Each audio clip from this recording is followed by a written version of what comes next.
Hi dears, ഇന്ന് എൻ്റെ ചേച്ചിക്ക് ഒരു ആഗ്രഹം എൻ്റെ കൂടെ ഒരു ഡ്രൈവ് പോകണമെന്ന് കേട്ടപ്പോൾ എനിക്ക് സന്തോഷമായി. കാരണം കാർ വാങ്ങിച്ചിട്ട് ആദ്യമായാണ് ഇവൾ ഇങ്ങനെ ഒരു ആഗ്രഹം പറയുന്നത്.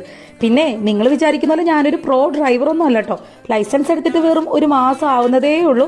അപ്പം ഇതുപോലെ ഇനിയും ഓടിച്ചു തുടങ്ങാത്തവർ തീർച്ചയായിട്ടും ഓടിച്ചു തുടങ്ങണേ. കാരണം ആരെയും ഡിപ്പെൻഡ് ചെയ്യാതെ തനിയെ ഓടിക്കുമ്പോൾ കിട്ടുന്ന ഒരു സുഖം അത് വേറൊരു ലെവൽ തന്നെയാണ് കേട്ടോ.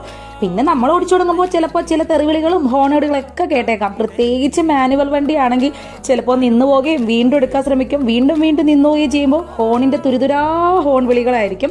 പക്ഷേ നമ്മൾ അതൊന്നും കാര്യമൊക്കെ ഉണ്ട് കേട്ടോ. ഈ ഹോൺ അടിക്കുന്നവരും തെറി വിളിക്കുന്നവരൊക്കെ ഇതും ഇതിനപ്പുറവും കഴിഞ്ഞിട്ടാണ് അവരൊക്കെ ഇപ്പോൾ കാണുന്ന ഈ പ്രോ ഡ്രൈവേഴ്സൊക്കെ ആയിരിക്കുന്നത്. അപ്പം അതൊന്നും കാര്യമൊക്കേണ്ട ആവശ്യമേ ഇല്ല. ഇങ്ങനെ അബദ്ധങ്ങൾ പറ്റിയാണല്ലോ നമ്മളിങ്ങനെ വലിയ വലിയ ഡ്രൈവേഴ്സൊക്കെ ആവുന്നത്. അപ്പം ഞങ്ങൾ ഇന്ന് നേരെ പോയത് നമ്മുടെ കണ്ടെയ്നർ റോഡ് വഴി ഒന്ന് കറങ്ങി, അത് കഴിഞ്ഞിട്ട് കടമക്കുടി പോയി അവിടെ ഒരു വിബ്ജിയോർ എന്ന് പറഞ്ഞ ഒരു കഫേയിലാണ് കയറി. ഞാൻ ഫസ്റ്റ് ടൈമാണ്, പല പ്രാവശ്യം അവിടെ ചെന്നിട്ടുണ്ടെങ്കിലും ആദ്യമായിട്ടാണ് കയറുന്നുണ്ട്. പക്ഷേ സംഭവം കൊള്ളാം. അവിടെ പല പല ഡിഷസും പിന്നെ ഐസ്ക്രീംസും ഷേക്സ് എല്ലാം ഉണ്ട്.